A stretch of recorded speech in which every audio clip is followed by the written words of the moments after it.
Very good morning everyone. I am Ravindra Kumar from our Climax Education Hub. Most welcome in our Climax Education Hub. तो मैं आज class 10th का mathematics के series को आगे बढ़ाते हुए आज मैं सिमिलर ट्रायंगल पार्ट 2 में पहुंच चुके हैं। इससे पहले सिमिलर ट्रायंगल के पार्ट 1 तक बताए गए हैं। अभी बता दें कि ज्योमेट्री का सेक्शन में चल रहे हैं, तो ज्योमेट्री के पार्ट 2 में चलेंगे। इसमें क्या दिए जाते हैं? Similar triangle part 2। Similar triangle part 2 का मतलब ये है कि इसमें इससे पहले कल की क्लासों में बताए गए थे कि सेल्फ थ्योरम क्या है और सिमिलर ट्रायंगल और कॉन्ग्रुएंट ट्रायंगल में क्या डिफरेंसेस है और उसकी प्रॉपर्टी क्या होती है, उसका कंडीशन क्या होते हैं सिमिलर ट्रायंगल के लिए, ये निश्चित रूप से मालूम है। ये बताए गए थे। तो फिर ये बता दूं कि सेल्फ थ्योरम वेरीफाई किए गए थे और उसके एप्लीकेशन और सेल्फ थ्योरम से रिलेटेड एक और थ्योरम है उसको भी वेरीफाई किया जाएगा। तो पहले हम सेल्फ थ्योरम के उसको 100% उसको समझ लेते हैं। सेल्फ थ्योरम को बेसिक प्रोपोर्शनलिटी थ्योरम भी बोलते हैं। सेल्फ थ्योरम के बारे में यही बताया गया था कि कोई भी एक ट्रायंगल है, किसी भी एक ट्रायंगल में 3 साइड होते हैं, उस 3 साइड के किसी भी एक साइड के पैरेलल यदि एक लाइन ड्रॉ किए जाए तो वह दो लाइन को 2 डिफरेंट पॉइंट पर इंटरसेक्ट करती है और इस इंटरसेक्शन के द्वारा 2 लाइन सेगमेंट सेम रेशियो में डिवाइड होगा। इसका मतलब सेल्फ थ्योरम यही है कि if DE parallel to BC, यानी ABC ट्रायंगल है, इसमें DE BC के पैरेलल हो तो देन AD अपॉन BD और AE अपॉन EC यदि पैरेलल होगा तो सेम रेशियो में होगा। यही वेरीफाई कराए गए थे। यह सेल्फ थ्योरम यही है, किसी भी ट्रायंगल किसी भी टाइप की उसमें किसी भी एक साइड के पैरेलल लाइन ड्रॉ करें तो 2 अदर साइड को सेम रेशियो में डिवाइड करेगा। यही सेल्फ थ्योरम है। ये सेल्फ थ्योरम पैरेलल रहेगा तो रेशियो में हो जाएगा। इसी को बेसिक प्रोपोर्शनलिटी थ्योरम भी बोलते हैं।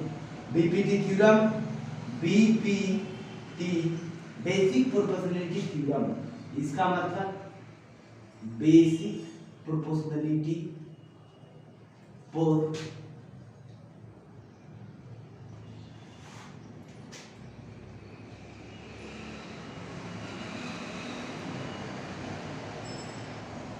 बेसिक प्रोपोर्शनलिटी थ्योरम, यानी बेसिक प्रोपोर्शनलिटी थ्योरम के बारे में हम समझेंगे। तो बेसिक प्रोपोर्शनलिटी थ्योरम क्या है तो ध्यान दीजिए, यानी BPT theorem basic proportionality theorem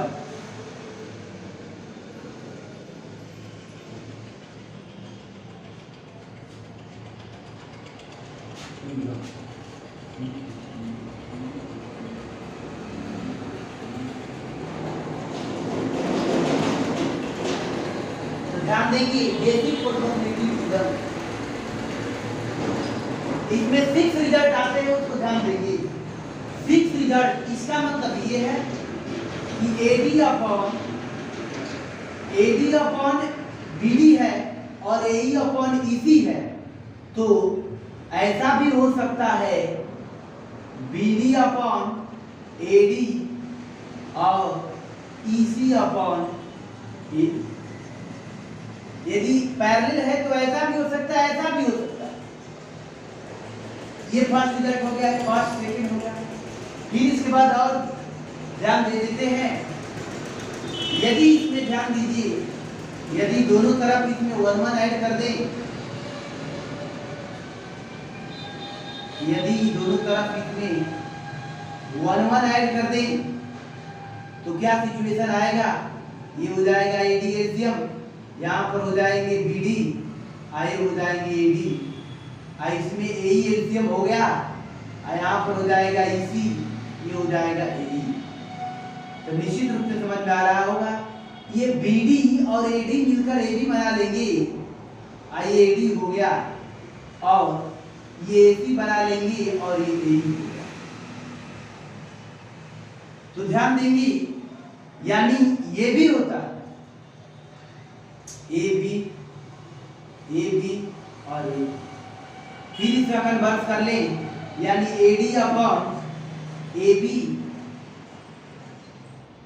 और AE अपॉन AC, ये सब रेशियो, यानी ये पैरेलल होगा तो ये भी हो सकता है, ये भी हो सकता है, ये भी हो सकता है और ये भी हो सकता है, यानी इस रिजल्ट को भी ध्यान में रखेंगे।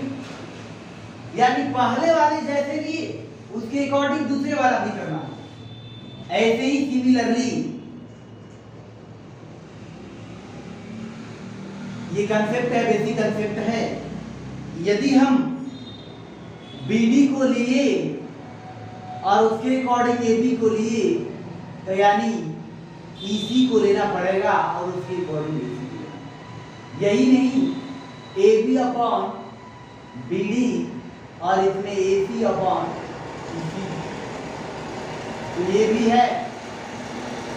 यानी अभी 1 2 3 4 5 6 ये सारे ये जो है किसी भी ट्रायंगल में यदि पैरेलल है, किसी भी ट्रायंगल में यदि पैरेलल है तो ये रेशियो सेम, ये रेशियो, ये रेशियो, ये रेशियो, ये सारे प्रोपोर्शनल हो गए।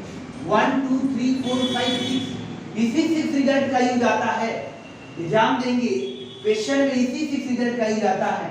इसमें क्या करना है कि पहले वाला जैसे ले लिए, जैसे AD DE parallel to BC है, यदि AD अपॉन BD लिए तो equal to AE upon EC लेना पड़ेगा। यदि BD अपॉन AD लिए तो EC अपॉन AE लेना पड़ेगा। यदि AB अपॉन यानी होल के बटे में AB अपॉन AD लिए, यानी AB अपॉन AD लिए तो AC अपॉन AE लेना पड़ेगा। फिर इसके बाद यदि AD अपॉन AB लिए तो इसमें AE अपॉन AC लेना पड़ेगा। क्लियर बात कर रहा है।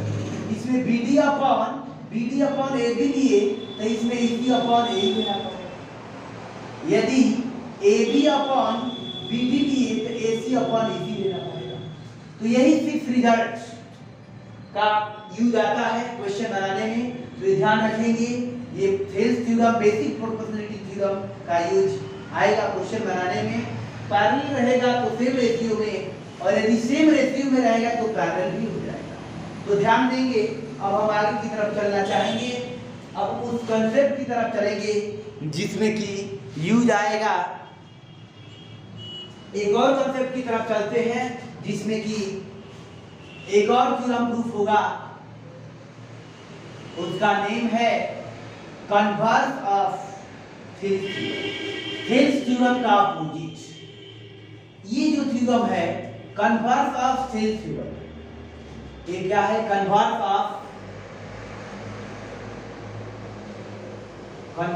Of Thales theorem.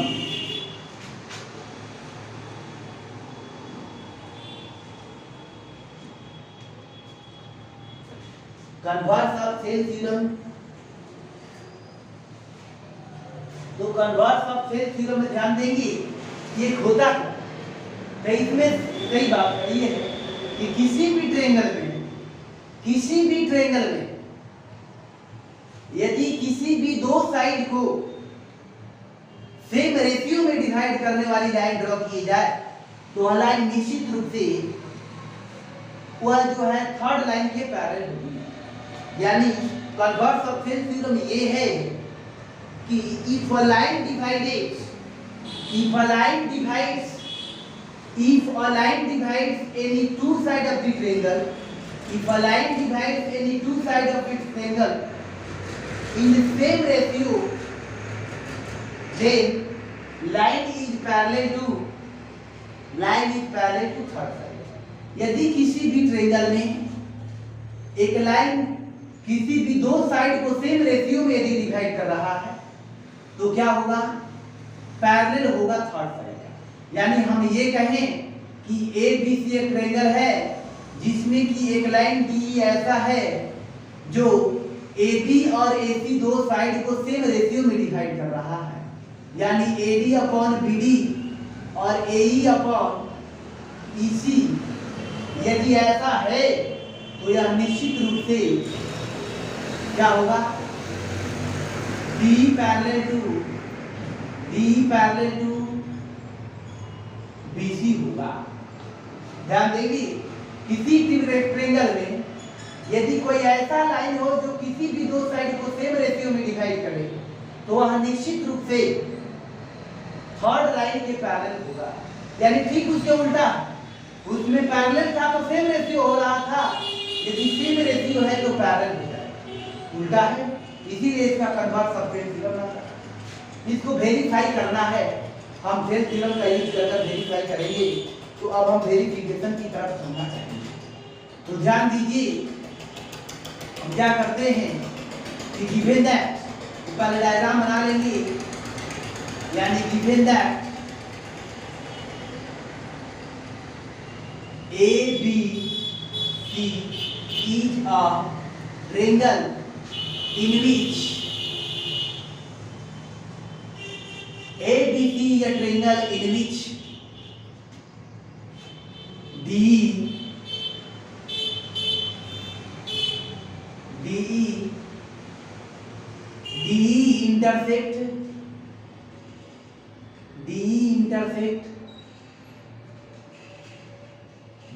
intersect AB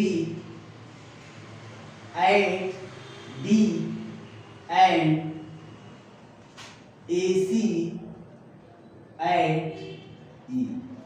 यानी DE जो है AB को D पर इंटरसेक्ट कर रहा है, DE AC को E पर इंटरसेक्ट कर रहा है, सच दैट इस प्रकार से कि AD upon BD AE upon BC, इस प्रकार से कि AD upon BD equal to AE upon AC है, सेम रेशियो में है। Then prove that, to proof करना है DE पैरेलल टू BC। ध्यान देंगे, इसके बाद हम क्या करते हैं, इसमें क्या करते हैं कि इफ प्रूफ में चलते हैं, इफ पॉसिबल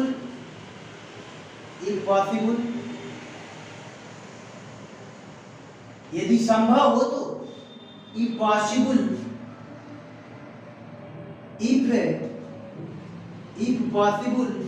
यदि संभव हो तो D is not parallel to, if possible let D not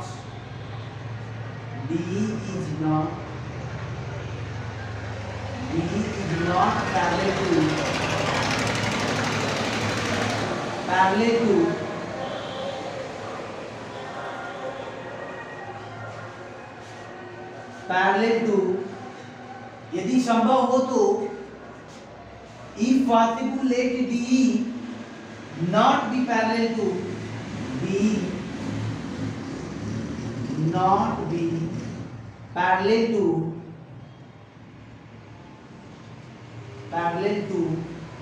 BC। यदि संभव हो तो मान लिए कि DE जो है BC के पैरेलल नहीं, then another line then through D, यानी then through to D से other line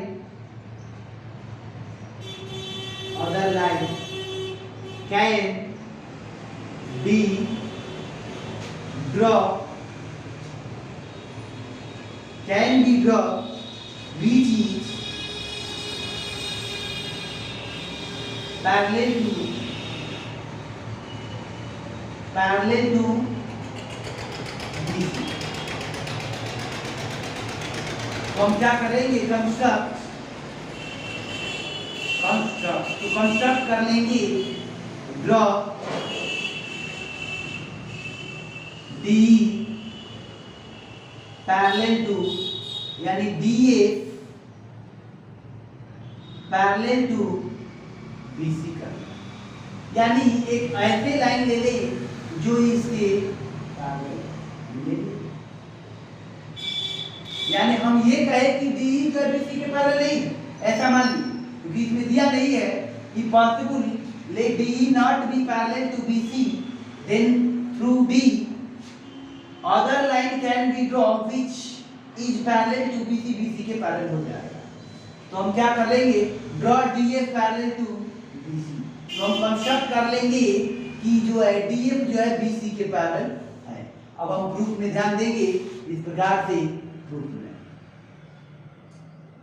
इसमें प्रूफ में क्या है कि इस प्रकार से तो दिए गए हैं AD upon BD equal to AE upon EC, ये इक्वेशन फर्स्ट पार्ट है।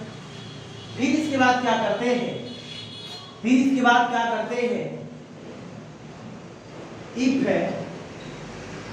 DF पैरेलल टू BC, यदि DF BC के पैरेलल है, देन AD अपॉन BD और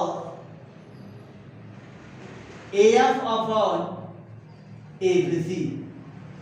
ध्यान दीजिए, AF यानी DF जो है BC के पैरेलल है तो AD अपॉन BD और AF अपॉन AC होगा।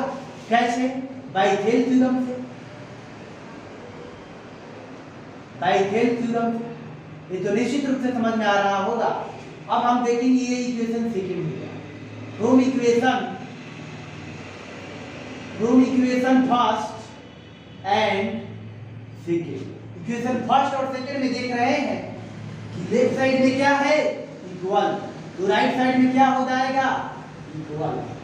AE अपॉन EC और AF अपॉन AC, यानी लेफ्ट साइड में इक्वल है तो राइट साइड में इक्वल निश्चित रूप से हो जाएगा। तो फिर ये देख रहे हैं कि ये कंडीशन आ गया है। इसके बाद हम क्या कर लूं, इसमें हम दोनों में दोनों तरफ 1 ऐड कर देते हैं, दोनों में 1 ऐड कर देते हैं, AE अपॉन EC ऐड कर देते हैं। 1 ऐड करने से बेनिफिट होगा कि यानी AE प्लस इधर EC हो जाएगा, इधर आ जाएगा EC, इधर जो है AF प्लस AFC होगा, इधर हो जाएगा AFC। तो निश्चित रूप से समझ में आ रहा होगा, ये क्या हो जाएंगे, AE और EC AC हो जाएगा, ये क्या हो जाएगा, AF और FC AC हो जाएगा, नीचे क्या बचा, AC। ये ध्यान देंगे, ये कट गया है। फिर इधर हम चलते हैं, यदि ऐसा कंडीशन आया तो निश्चित रूप से EC इक्वल टू FC होगा, यानी EC equal to FC verify हुआ। और इफ ओनली पॉसिबल, यह तब और तब संभव है, यह उसी कंडीशन में संभव है, यह जो है उसी कंडीशन में संभव है जिस कंडीशन में E और F जो है एक ही पर, यानी दिस इज पॉसिबल ओनली, यानी this is possible only E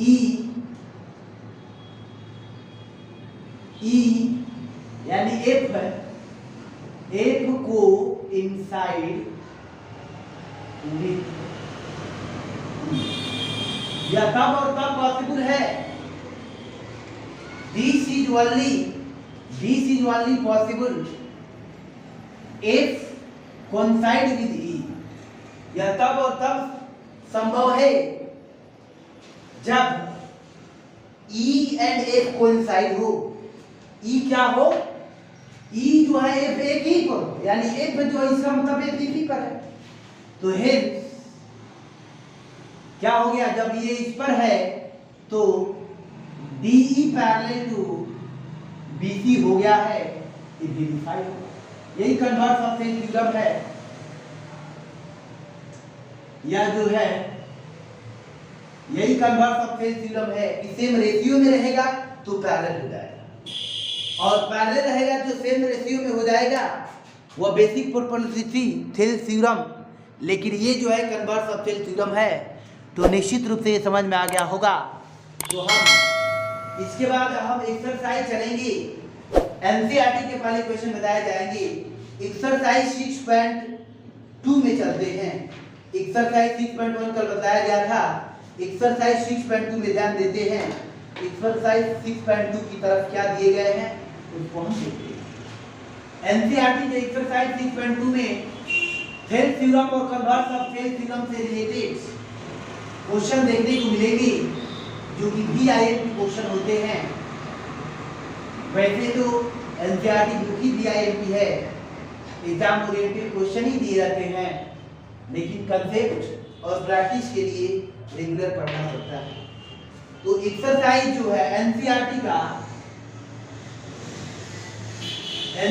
का एक्सरसाइज 6.2 में हम क्वेश्चन नंबर 1 को देखते हैं। ध्यान दीजिएगा, अपना बुक सामने रखिए। इन द गिवन फिगर दिए गए हैं, फर्स्ट और सेकंड में इस प्रकार से दिए गए हैं। ध्यान देंगे, इस प्रकार से डायग्राम दिए गए हैं और ऐसे दिए गए हैं कि AE ABC है और AD है और E है। इस प्रकार से कि ये 1.5 सेंटीमीटर है, ये 3 सेंटीमीटर है, ये 1 सेंटीमीटर है और इसके बारे में कुछ जिक्र नहीं किया गया है। इफ दिए गए हैं कि if DE parallel to BC, DE जो है BC के पैरेलल है, सिर्फ यही कंडीशन दिए गए हैं। फिगर 1 में दिया गया है, इसमें फाइंड करना है कि EC कितना होगा। ये ध्यान देंगे, यदि किसी भी ट्रायंगल में किसी भी एक साइड के पैरेलल साइड दिए जाए तो थेल्स थ्योरम अलग होता है। तो if DE parallel to BC then क्या हो जाएगा, AD अपॉन BD और AE अपॉन ये कैसे, बाय थेल्स थ्योरम। तो इसमें AD का वैल्यू 1.5, BD का वैल्यू 3, AE का वैल्यू 1, BC का वैल्यू निकालना है। तो निश्चित रूप से समझ में आ गया होगा कि ये जो है यानी EC इक्वल टू क्या हो जाएंगे, 2 हो जाएंगे। 2 सेंटीमीटर इस प्रकार से प्राप्त हो गए हैं, तो रेशियो सेम होता है, साधन होता है। इसी प्रकार से इसमें सेकंड में दिए गए हैं, उसमें AD निकालना है, तो सेकंड भी वैसे ही है, सेम रेशियो में कर हम निकाल लेंगे। तो इस प्रकार से क्वेश्चन नंबर फर्स्ट में यही दिया गया था और इस प्रकार से आप बहुत सारे क्वेश्चन इसमें का बना सकते हैं। अब हम एक क्वेश्चन और देख लेते हैं, क्वेश्चन नंबर सेकंड की तरफ चलते हैं। सेकंड में क्या दिया गया है, सेकंड में ये दिए गए हैं, क्वेश्चन नंबर सेकंड एक्सरसाइज 6.2 का 2 में दिए गए हैं कि E and F are point on the side PQ and PR respectively। कोई एक ट्रायंगल है, कोई एक ट्रायंगल इस प्रकार से दिए गए हैं PQR, in which E and F जो है PQ का, E जो है PQ पर है और F जो है PR पर है, PR पर F है। और each of the following cases, ये डिसाइड कीजिए कि किस केसेस में EF पैरेलल टू QR है, यानी किस केसेस में जो है, यानी ऐसे दिए गए पैरेलल नहीं दिया गया, किस केसेस में क्वेश्चन नंबर सेकंड में कह रहा है कि ये स्टेट आप खुद से डिसाइड कीजिए कि किस केसेस में जो है EF पैरेलल QR होगा। इसका मतलब आपको कुछ कंडीशन दिए गए हैं, फर्स्ट सेकेंड और थर्ड 3 क्वेश्चन है। इसमें ये दिया गया है कि PE जो है दिए गए हैं 3.9 दिए गए हैं और EQ दिया गया है 3 दिया गया है, PF जो है 3.6 दिया गया है, FR जो है 2.4 दिया गया है।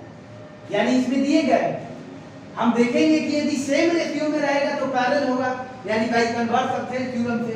तो देखेंगे कि PE कितना दिया है 3.9, यानी 3.9, EQ कितना दिया है 3 दिया है, PF कितना दिया है 3.6 दिया है, FR कितना दिया है 2.4 दिया है। हम देख रहे हैं क्या कि रेशियो सेम है, यानी हम देख लेते हैं आगे बढ़ाकर कि यानी 3.9/3 क्या ये इक्वल है? तो ध्यान देंगे, ये देखिए यदि हम इसको काटते हैं, ये 12 टू दा और जो है 12 3/2 आया। इसमें हम देखते हैं क्या कि ये आया है, तो इसमें 3 से काटते हैं तो 3 से 1 बार में आया, 3 से 1.3 बार। तो इसका रेशियो तो सेम नहीं लग रहा है, यानी इसका रेशियो जो है सेम नहीं, यानी नॉट इक्वल टू है, तो इसका मतलब इक्वल नहीं है। तो इस केस में क्या होगा? In this case EF is not parallel to QR। इस केसेस में जो है पैरेलल नहीं होगा।